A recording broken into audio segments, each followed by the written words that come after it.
Merci à vous, bonjour à tous, bonjour à toutes. Je m'appelle Romain, je viens de Vade. Je suis très heureux d'être devant vous aujourd'hui. On va parler de spear phishing. Et comme vous pouvez le voir à l'écran, l'intitulé de ce Fig Talk, c'est « Des hackers s'affrontent en direct et à la fin, il n'en restera qu'un ».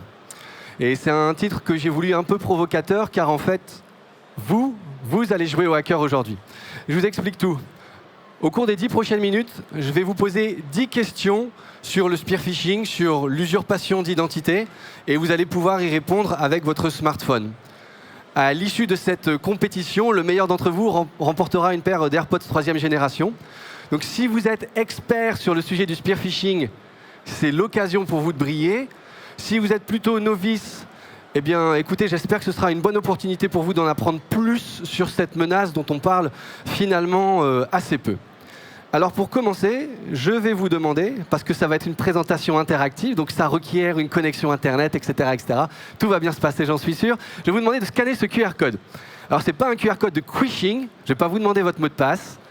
Je ne vais pas non plus prendre votre adresse mail, j'aurai simplement besoin de votre prénom. Et si vous voulez bien mettre votre nom de famille, ou alors les 3 premières lettres de votre nom de famille. Comme ça, ça nous permettra d'identifier le gagnant ou la gagnante qui viendra donc chercher ses AirPods sur notre stand à l'issue de cette session. Juste m'assurer que vous arrivez bien à vous connecter. On va voir le compteur en haut à droite qui augmente. Donc voilà, pour celles et ceux qui viennent d'arriver, n'hésitez pas à venir scanner le QR code pour participer à cette session interactive. Allez-y, allez-y. Pendant que vous êtes en train de remplir ce petit formulaire, j'en profite pour vous dire un mot sur Vade. Ça n'aura sans doute pas échappé à votre sagacité. Vade a rejoint le groupe Hornet Sécurité il y a quelques semaines.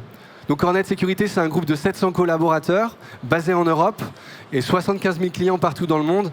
Et donc nous sommes spécialisés dans les solutions de protection des suites collaboratives, de backup, de compliance ou conformité en bon français, et de sensibilisation au phishing. Et on verra combien c'est nécessaire par la suite. Donc si vous voulez en savoir plus, on a beaucoup de nouveautés, donc venez nous voir au stand D28. Pour introduire notre sujet et avant de démarrer cette compétition, donc s'il y en a qui viennent d'arriver, n'hésitez pas, vous pouvez venir scanner en bas à droite, mettre votre petit nom pour participer. Un petit mot sur le spear phishing. Alors on entend parfois les termes spear phishing, BEC pour Business Email Compromise, whaling, arnaque au président, faux ordre de virement. En général, tout ça regroupe une seule et même idée. On parle d'usurpation d'identité, l'identité d'un manager, d'un dirigeant, d'un fournisseur parfois, et dans le but de demander à notre cible, à notre victime, de réaliser un transfert d'argent, quel qu'il soit, ou de nous communiquer des informations confidentielles. Alors, comme vous pouvez le voir sur l'exemple qu'on vous propose ici, on est très loin de, si j'ose dire, l'image d'Épinal du spear phishing, où on imagine que c'est un cybercriminel qui va usurper l'identité du PDG, qui va s'adresser au DAF et qui, si je peux me permettre, sans préliminaire, va demander un virement de 15 000 € comme ça, sorti de nulle part. Non, aujourd'hui, les attaques de spear phishing que l'on observe chez Vade, on est sur des attaques qui sont contextualisées. C'est-à-dire que les cybercriminels vont s'intéresser au contexte de votre entreprise, sur quel marché vous évoluez. Est-ce que vous venez d'ouvrir un nouveau pays? Est-ce que vous venez de lever des fonds? Est-ce que vous venez d'être racheté? Et au contexte des salariés, c'est-à-dire celui dont je vais usurper l'identité et celui qui va être ma victime. Est-ce que cette personne a reçu une promotion? Est-ce que cette personne participe à un salon professionnel? Etc., etc. Tout cela pour donner du crédit à l'attaque. Puisqu'ici, je n'ai pas de pièce jointe malveillante, je n'ai pas de lien malveillant. Tout se base sur le contenu de mon message pour convaincre ma cible, convaincre ma victime. Ok, on va pouvoir démarrer. Les dieux de la technique sont avec nous. Voici la première question. Alors, ce sont des QCM avec des niveaux de difficulté différents. Je vais lancer. Il y a une petite fenêtre qui va s'ouvrir et se cacher, qui va vous permettre de répondre. Je vous lis la question. Quelle est la différence fondamentale entre phishing et spear phishing? Vous pouvez zoomer sur votre écran si vous voulez mieux voir les diapos. Et surtout, une fois que vous avez choisi votre réponse, n'oubliez pas de cliquer sur « Soumettre » pour que votre réponse soit bien prise en compte. OK. Je vois qu'il y a quelques personnes qui participent. On va vous laisser encore quelques secondes. Question un peu facile pour démarrer cet atelier. OK. Bon, la plupart d'entre vous avaient trouvé la bonne réponse. Il s'agit effectivement d'une attaque ciblée, le spear phishing, là où le phishing est généralement plutôt une attaque de masse. Question suivante. Au sein des entreprises, quel service est le plus visé par les attaques de spear phishing? Vous avez 4 possibilités. on lance la question. Normalement, vous pouvez y répondre. Il y a une seule bonne réponse. C'est assez rigolo de vous observer réfléchir. Alors, on regarde un peu. Super. En tout cas, merci pour votre participation. C'est vraiment super. OK. Bonne intuition là aussi. Il s'agit effectivement de l'équipe comptabilité finance. Donc ça, c'est sur la base des statistiques que l'on a établies chez Veid sur les menaces qu'on a pu voir, les attaques de spear phishing. On continue. Alors, un peu plus compliqué. Parmi les cas listés ici, quelles sont les typologies de spear phishing? Alors, hop, voilà. Donc il y en a 2 sur les 4 qui représentent des types de spear phishing. Alors si vous ne savez pas, vous pouvez vous en remettre à la chance ou au hasard pour peut-être avoir les bonnes réponses. Super. Hop. Alors, il s'agissait du payroll fraud. Vous voyez un exemple en français. Alors, je ne sais pas si c'est suffisamment lisible. Encore une fois, vous pouvez zoomer sur l'application. C'est un mail qui, en général, va viser les services paye ou RH autour du 20 du mois, où le cybercriminel va usurper l'identité d'un collaborateur en disant qu'il change de coordonnées bancaires dans le but de recevoir son prochain salaire. Et puis l'arnaque au président, je crois que je ne vous la présente pas, c'est la classique, la traditionnelle, si je puis dire. OK. Quel est le coût annuel des attaques de spear phishing? Petite précision, c'est un chiffre que j'ai trouvé pour les États-Unis. Je n'en ai pas trouvé de récent et ou fiable pour la France. Donc ce sera pour les États-Unis. Mais cette question n'est pas innocente. Donc je vous laisse y répondre. On va regarder où vous en êtes.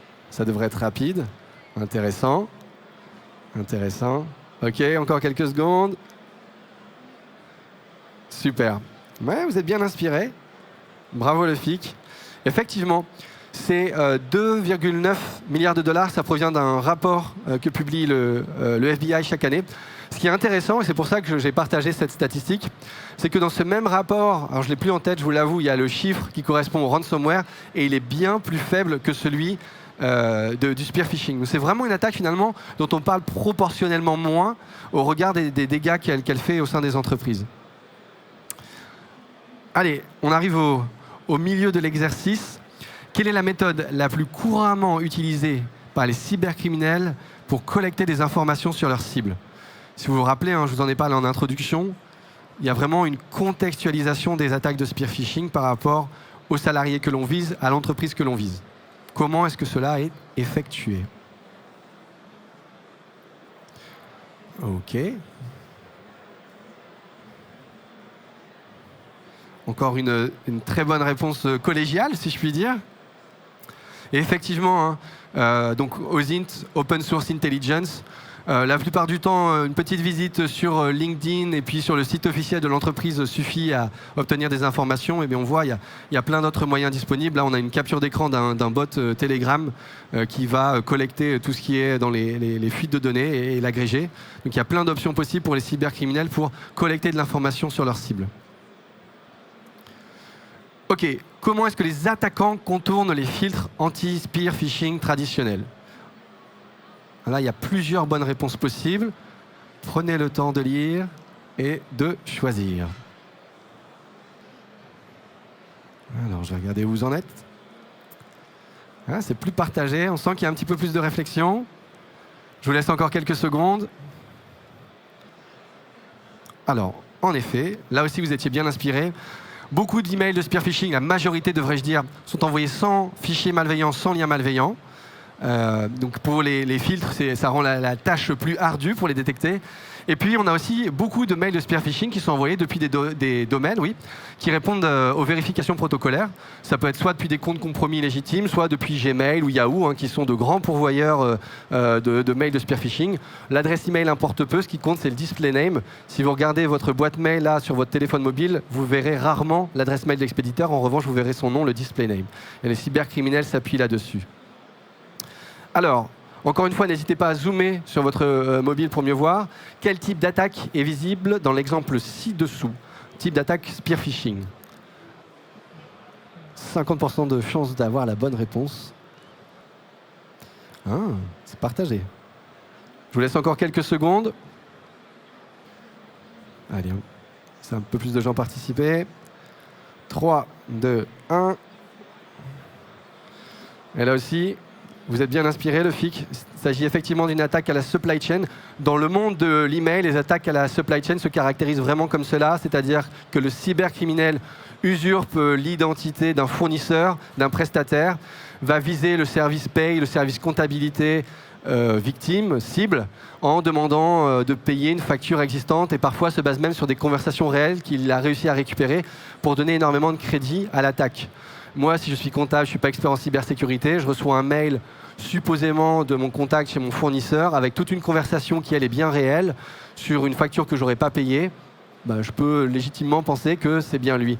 Et c'est comme ça qu'ils arrivent à duper leur cible. OK.